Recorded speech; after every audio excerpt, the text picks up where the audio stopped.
तू नीच गमार रे ठाड़ो नहीं है।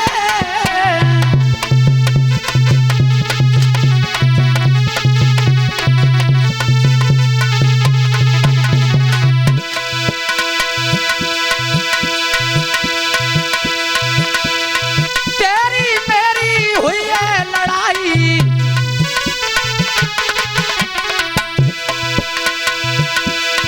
बाद में तेरी हुई है सगाई, तो दिए बीच से पार ठाड़ो नहीं है।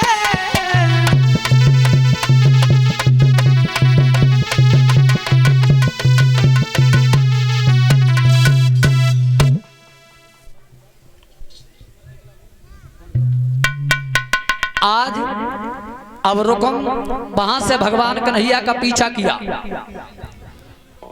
और जब पीछा किया तो भगवान कन्हैया ने 2-4 कदम चलाओ और ठाड़ो कर लो। रुक्मणी जल्दी बोली जल्दी चलो भैया आए रो भैया आए रो। भगवान कन्हैया बोले भैया आए रो तो का पलवा दे। एकदम से रुकम बोला ओए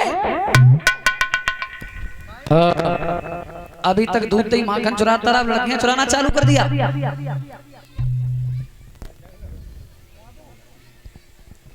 तुझे जिंदा नहीं छोड़ेंगे। एकदम से कहा सुनो, भगवान कन्हैया बोले रुको रुको। हाँ क्या करोगे तुम? हाँ लड़ोगे? हाँ मेरी बात सुनो, बोलो। कि तुझसे खड़े और देखते रह जाएंगे। अरे बंसी वाले रुक्मणी ले जाएंगे, बंसी वाले रुक्मणी ले जाएंगे, बंसी वाले रुक्मणी को ले जाएंगे, समझ में आ रहा है? तुम्हारे जैसे खड़े देखते कि देखते रह जाए, कुछ नहीं कर पाओगे। अच्छा रुकम बोला मेरी बात सुनो। मारे कटारी तू बच ना पाएगा, यशोदा मैया की गोदी खाली कर जाएगा, यशोदा मैया की गोदी खाली कर जाएगा,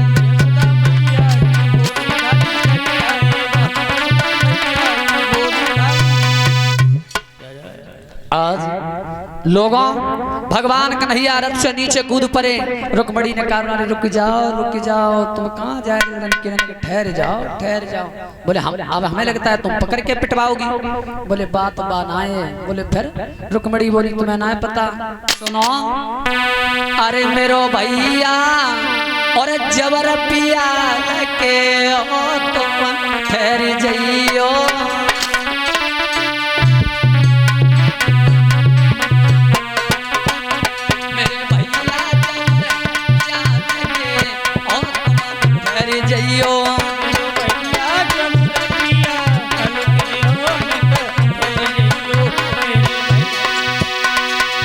भैया से लड़के नाय जीतोगे,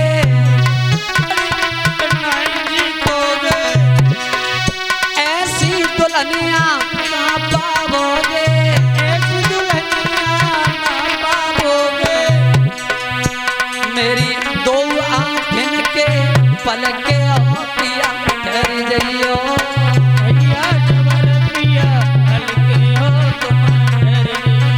मेरो भैया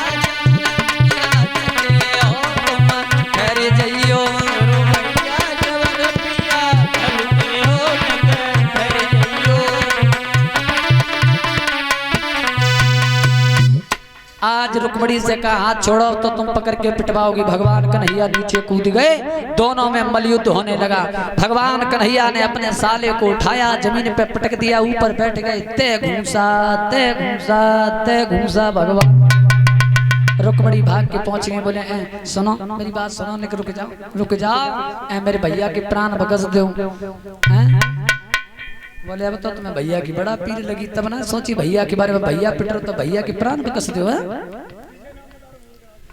आज भगवान कन्हैया ने छोड़ दिया अपने साले को, और जब साले को छोड़ दिया तो साला पता है कहाँ गया? घर पे नहीं गया, कहाँ भाज के गया। अब रुकम भाजियो है खेतन को लैयान की सीध लगाई, और जहाँ पे ससुपालऊ तो बैठो वहाँ पे रुकम पहुँचियो जाई।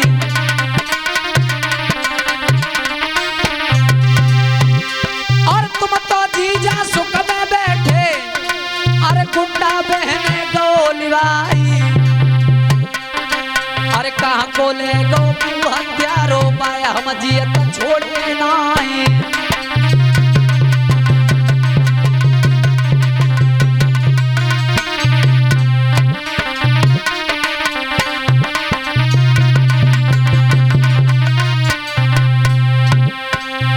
अब जैसे ही रुकुम सभा में पहुंचे शिशुपाल के पास में, अब शिशुपाल रुकुम से जीजा कहें, अब रुकुम शिशुपाल से जीजा कहें। जीजा जी बोले गो, बोले जीजा जी कहाँ ले गो, बोले जीजा जी उते ले गो, बोले जीजा जी क्यों ले गो, बोले जीजा जी अपने आप ले गो, बोले क्यों ले गो। अब रुकुम शिशुपाल ते जीजा कहे, शिशुपाल रुकुम ते जीजा कहे। अब जय ना समझ मात्र को किनको जीजा को किनको सारो। अब तो जीजे जीजा परी सभा में भब्बर कटियो है, अब तो जीजे जीजा परी सभा में रट्टो हुइयो है।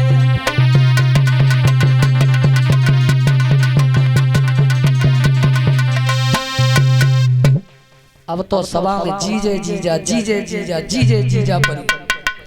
आज फौजों को लेकर के निकल दिए। बलराम ने कहा क्यों आज कम से कम 7 दिन हो गए, भगवान कन्हैया कहाँ है। बोले कन्हैया किसी लड़की का पत्र आया था। बोले इसका मतलब हमारा कन्हैया किसी लड़की के चक्कर में फंसा है? अपना हल और मूसल उठाया, लेकर के निकल दिए। अब जैसे ही बलराम निकले और जैसे युद्ध की तरफ पहुंचे, अब जैसे ही कन्हैया ने बलराम को आता हुआ देखा, सो एकदम से रुक्मणी से भैया अरे मुँह झाँक ले रे, भैया शर्म आई बिल्कुल, भैया अरे मुँह झाँक ले। सो एकदम से रुक्मणी ने घूंघट मार लो। बोले भैया अरे तो घूंघट मार लो। सब बलराम पहुंचे, बलराम कहने लगे काय कन्हैया तुमने हमारी हिंत कटवाई दी, हमने सुनी। बोले कैसे? बोले सुनो। अरे कहाँ से ले आए कन्हैया, अरे मोहन सुगर नारियल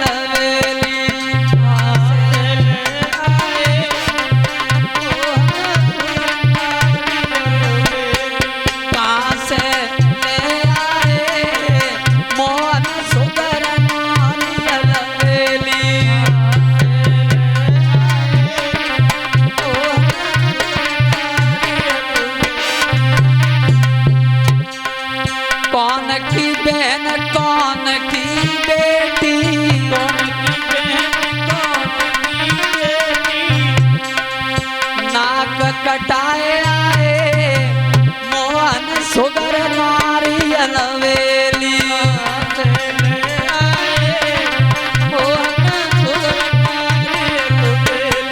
पास भैया सुगर नारियल वेली।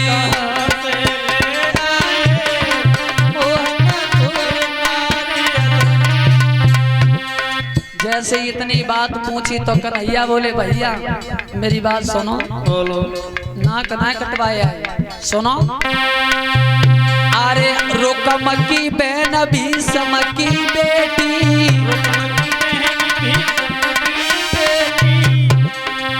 जबरन ब्याह लाए भैया सुगर नारियल वेली।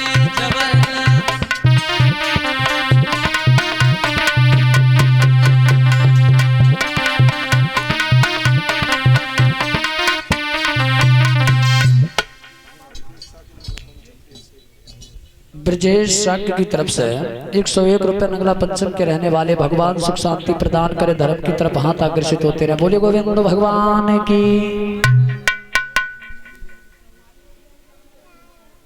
और ये दिनेश चंद्र के पुत्र अभी यादव की तरफ से हमारे गले में सुंदर हार आ रहा है। भगवान से कामना करेंगे प्रभु इस बच्चे को सदा आगे बढ़ाते रहे, धर्म की तरफ हाथ आकर्षित होते रहे, इसी तरीके से आगे बढ़ते रहे।